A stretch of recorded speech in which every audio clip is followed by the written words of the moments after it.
Ассалаумағалейкум. Енді біз бүгін тағы да бір әрекет жасаймыз. Ол криптовалюта жайлы болады.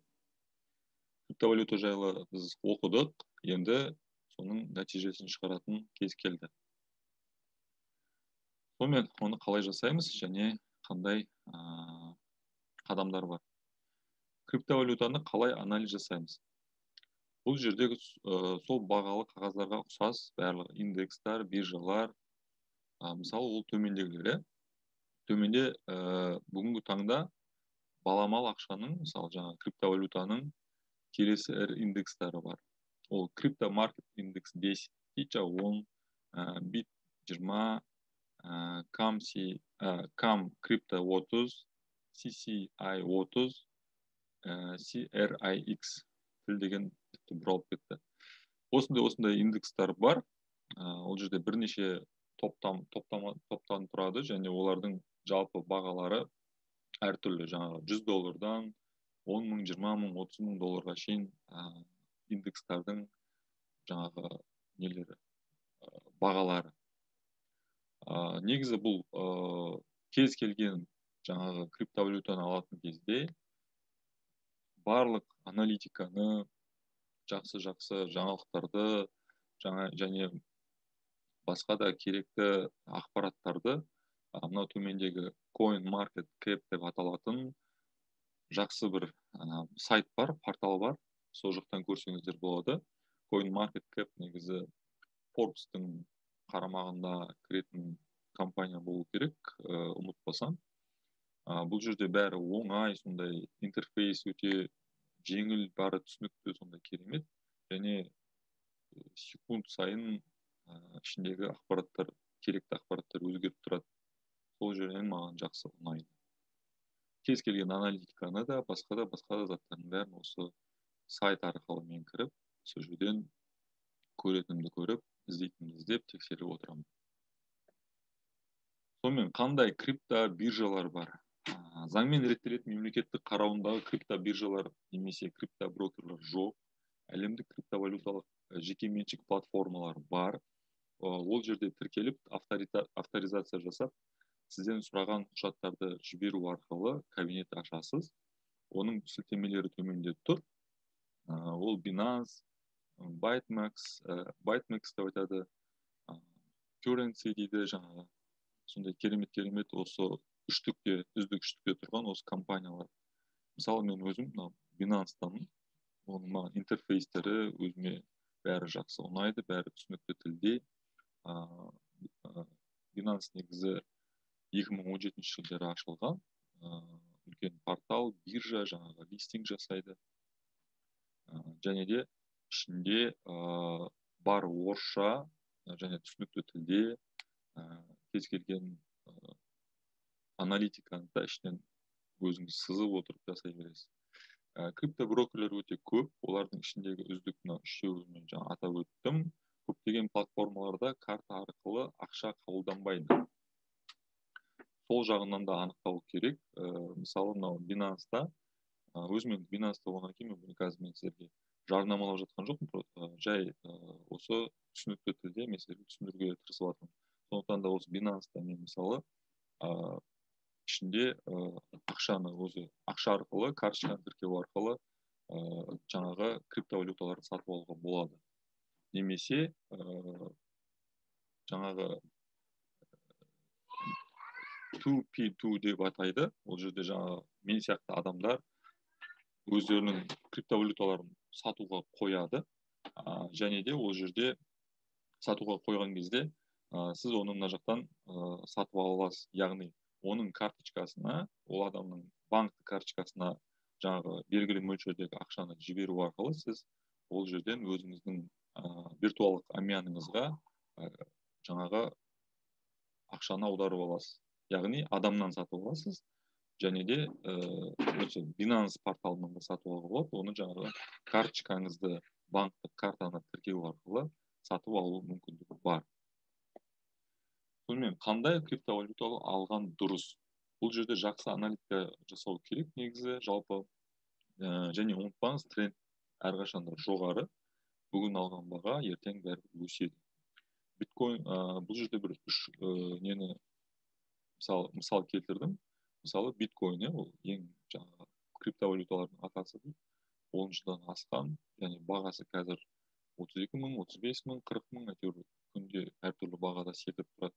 Вот соның кесірінен де тәуекелі ол жерде жоғары, сондықтан да мен оны алғаным жоқ, алмас едім өзім. Өйткені бір күнде 5 мыңдап, 10 мыңдап долларды жоғалтып алу мүмкіндігі бар. Ал эфир дейді, екінші сатыда тұрған, ол эфириум криптовалютасы. Бір эфирдің бағасы $1300. Және ол болашақта қаншалықты өсетінін білмеймін. Бірақ сұранысқа өте жоғары ие, сондықтан да өздеріңіз көріңіздер, сатып алуға мүмкіндік жақсы болып жатса, әрине жақсылап көбірек алып болған дұрыс. Бірақ мен $1300 өзім оны алғым келген жоқ. Өйткені $1300 мен енді шығып жатқан жарыққа, сондай жаңадан шығып жатқан криптовалюталарды мыңдап, жүздеп алып аламын, ондай баға. Және олар ертең өссе жақсы табыс береді деп ойлаймын. Binance жаңағы Binance-тың өзінің криптовалютасы BNB деп аталады. Ол арзанырақ. 2017 жылы мысалы оны сатып алғанымызда, егер 20 центтен 30 центтен бір криптовалюта бағасы сондай болды. Қазіргі бағасы $42, $52 арасында ойнап тұр. Яғни қандай керемет өсім. Инвестиция арқылы қаражатты тез көтерем десеңіз, жаңадан шыққан, мен айтып кеттім ғой жоғарыда, жаңадан шыққан криптовалюталарды сатып алыңыз. Мысалы, менің қазір өзім көзім түсіп жүрген ол Ripple. Оның жеке лабораториясы бар, ол ешқандай да майнингқа жатпайды, ешкім оны майнинг ете алмайды. Сондықтан да өзінің лабораториясынан шығады, өзінің эмиссиясы бар, бөлінген керемет деп ойлаймын өзім. Өйткені бұл қазіргі заманда ең тез транзакция жасайтын криптовалюталардың түрі. 4 секунд па, 3 секунд па, соның арасында, мысалы, сіз кнопканы басып біреуге жібердіңіз, ол ана жақтан 2-3 секундтың арасында оған түсті. Сондай тезлік. Сондықтан да бұның қазір сұранысқа жақсы ие болып жатыр, ал бағасы әлі $1 жеткен жоқ. Сонымен бағасы әлі арзан, жаңадан шығып жатқан криптовалютаны алған дұрыс дейді, және заңдылығын тексеру керек криптовалюта. Өйткені қазір бір жылда пәленбай 100 криптовалюта шықса, оның бір 20-25% скам болып шығады. Скам дегеніміз ол не? Оны келесі парақта қарастырайық. Скам дегеніміз интернет арқылы инвестиция салумен айналысқан әр адамның өзі бір рет сондай сөзді естіген болар, немесе кездестірген болар. Бұл дегеніміз алаяқтық деп аударылады ағылшын тілінен. Интернетте тамыр жайып, клиенттер, яғни инвесторлар алдындағы міндеттерін орындамайтын жобаларды айтамыз. Көбінесе скам криптовалюта немесе ICO салаларында, сондай хайп жобаларында, хайп дегеніміз ол пирамида, сондай жобаларда орын алады. Скам әртүрлі себептермен болуы мүмкін. Экономикалық жағдайға сәйкес, немесе хакерлер мысалы шабуыл жасаса, бір күнде жаңағы өздерінің виртуалдық ақшаларын жоғалтып алып жатады. Админнің сауатсыздығы, мысалы басында алған кезде стратегиясы қандай болды, оның сол стратегиясы дұрыс болмай қате болса, бір жерінен жаңылса, ол скамға ұшырауы мүмкін. Сондықтан да бұның кез келген криптовалюта, жаңадан шыққан криптовалютаның бағасына қызығып ала салмай, бірінші басынан аяғына дейін жақсылап тұрып аналитика жасау керек. Оны мысалы біз қалай аналитика жасаймыз, қалай тексереміз. Қазіргі заманда негізі көптеген криптовалюталар ол эфириум платформасында шығады. Ол платформада шыққаннан кейін оны сіз осы сілтеме арқылы, Etherscan дейді. Etherscan'да сілтеме арқылы кіріп, сол жерден жаңағы өзіңіз алам деп дәлденген криптовалютаның аты жөнін жазып, сол жерде іздеп тауып алсаңыз, оның лицензиясы бар ма жоқ па, эмиссиясы қанша көлемде шыққан, және тіпті қандай транзакциялар болып жатыр, соның бәрін көруге болады. Екінші тексеретініңіз ол крипто компанияның жеке сайтына кіресіз, ол жерде жаңа құжаттарын тексересіз, ақпараттарын көресіз, не болып жатыр, қалай болып жатыр, қандай құжаттар қай мемлекетте тіркелген деген сияқты. Сосын барып Google желісінен тексеруге болады. Google желісіне кіріп, жаңағы криптовалютаның атын жазып, сол туралы отзывтарды біраз оқу керек. Сонымен крипто компанияның техникалық қолдау, жаңа техподдержка дейді ғой, соған жазсаңыз да болады. Олар мысалы қанша уақытта сізге жауап береді, және қаншалықты жауап береді, және сіздің қойған сұрағыңызды қаншалықты қанағаттандырады, соған да қарасаңыз болады. Криптовалюта платформасында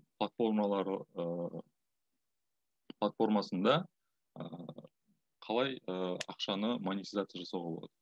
Ұзақ мерзімді болады. Ұзақ мерзімді ол дегеніміз ол кәдімгі инвесторсыз. Бүгін мысалы $1 сатып алған криптовалютаңыз біраз жылдың емес, енді негізі криптовалютада жылдап емес, негізі апталап өседі десем болады баға. Сондықтан да қазір алсаңыз, 1-2 айдан кейін оны біраз бағаға 2-3 есе бағасын сатып жіберсеңіз болады. Ол енді ұзақ мерзімдіге жатады.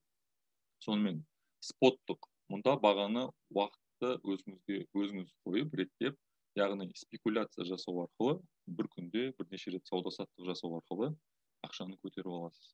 Оған енді біраз оқу керек, трейдердің оқуларын оқу керек, қалай санайды олар. Негізі криптовалюта саласында кәдімгі бағалы қағаздар саласындағы сияқты емес, трейдерлер ол жерде өзгеше, өздерінің басқа бір әдістері бар. Себебі ол мысалы бағалы қағаздар түсуі, көтерілуі минут сайын болса, бұл жерде секунд сайын отырады. Секунд сайын мыңдаған долларларды ары бері. Сондықтан да өздерінің әдістерін үйреніп алу керек. Сонымен бұл жерде яғни дәл кәдімгі бағалы қағаз традициялық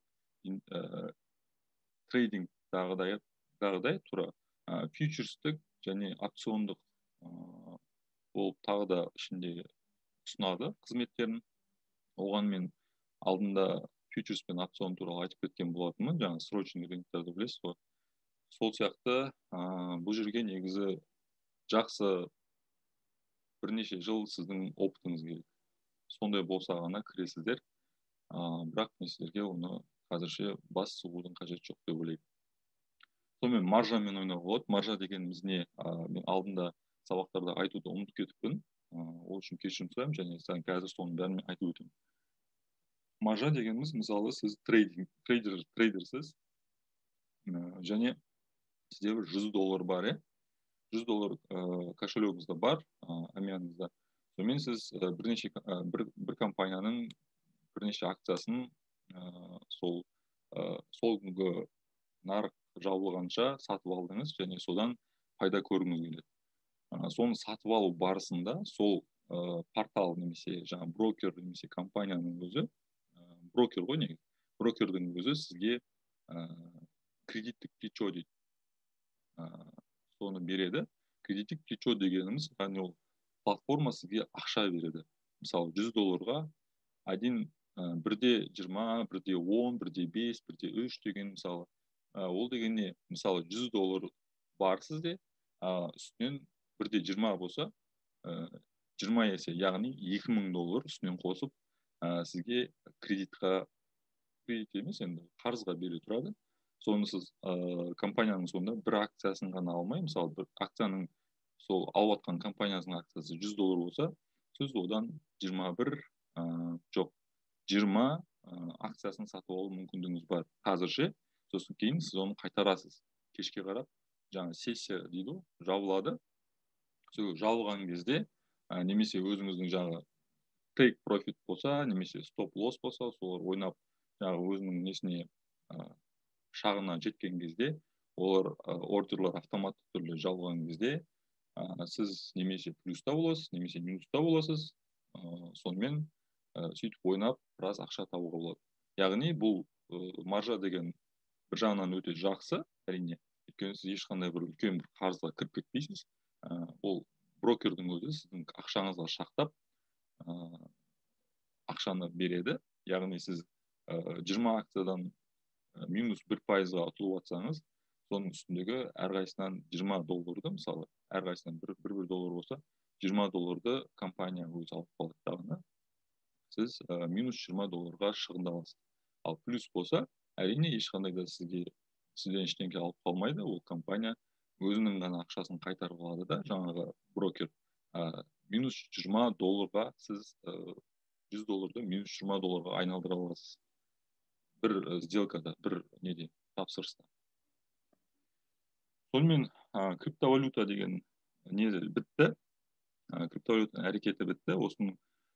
Осылардан нәтиже шығарып, қазірден бастап жаңағы тіркеліңіздер сайттарға, сол жерден криптовалюталарыңызды, бірінші криптовалюталарыңызды сатып алыңыздар, және оларды не үшін сатып алдыңыздар, және жаңағы не себептен сатып алдыңыздар, және олар қалай өседі деп ойлайсыздар. Сондай пікірлеріңізді сатып алған кезде группаға жазып, соған біраз сұхбат беріңіздер. Барлықтарыңызға рахмет. Келесі сабақтарда кездескенше сау саламат болыңыздар.